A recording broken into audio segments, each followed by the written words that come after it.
Inner strength eventually reaches a point where another person's reality feels just as real as your own, where you understand, deeply, that your actions can wound someone the same way you've been wounded.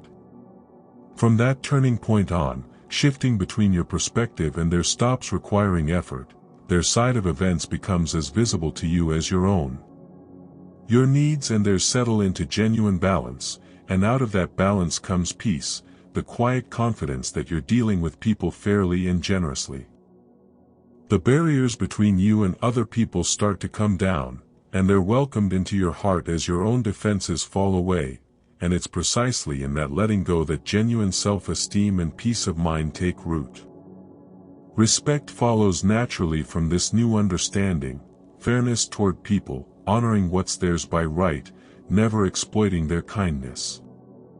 Embarrassing someone, chipping away at their self-esteem, none of that appeals to you anymore.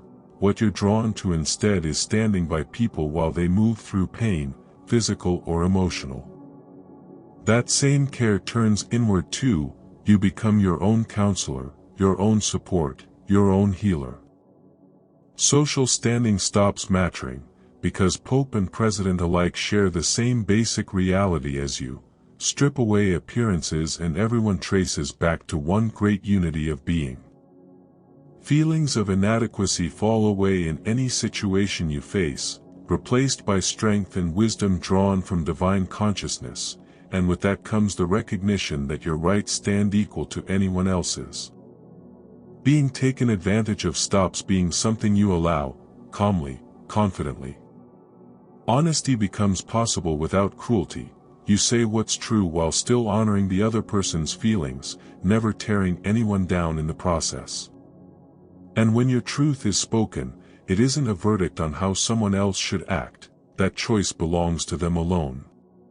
What matters more is holding on to values, honesty, responsibility, kindness, concern for those with less, and letting those values outrank convenience, in a group, a company, or an entire country. Contempt from someone else doesn't have to be absorbed in silence. You have every right to name how it makes you feel, and over time you learn to sense the moments that call for it. A situation is often resolved simply by honest, careful words. So tell the person, gently, what you feel and what brought you there. Someone caught in their own ego can only be reached without threatening them, a communication rooted in love, and one you learn only by getting it wrong, again and again, until it starts to work.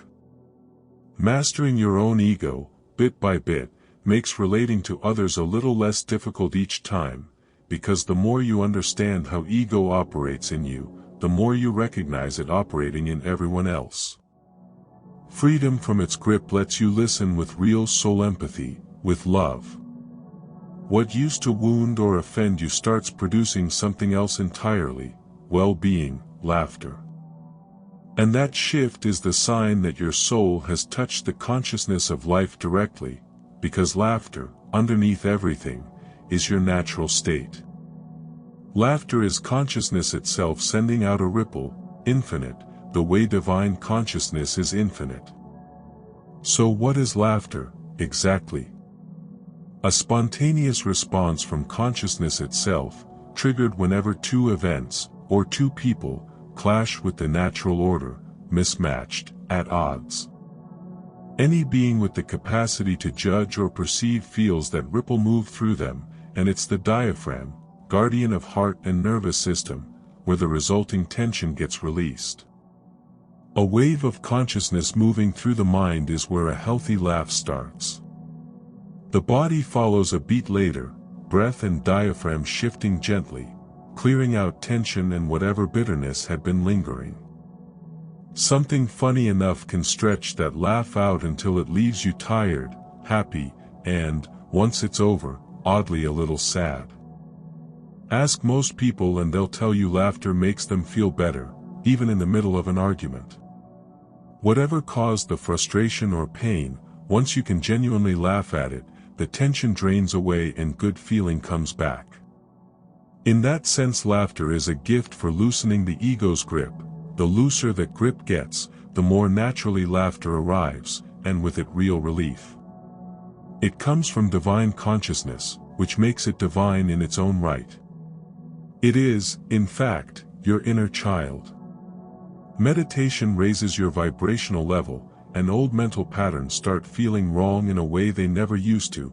You begin actively looking for a way out of them. Inner conflicts grow sharper, more uncomfortable, until relief is all you're asking for. Turn that request toward divine consciousness, and it answers, reliably. Unwanted thoughts and reactions loosen their grip, and laughter, more and more, starts arriving on its own. Tension softens. Thoughts lose their weight. Relationships turn gentler, easier, more loving than before. Life itself becomes something you're more aware of, more attuned to everything it's offering.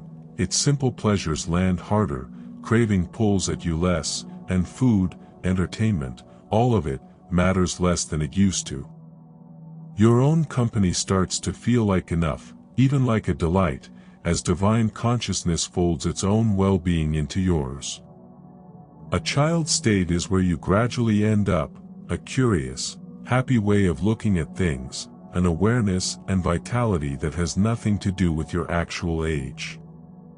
It's what the old teaching points to, that entering the kingdom of heaven requires becoming like a child.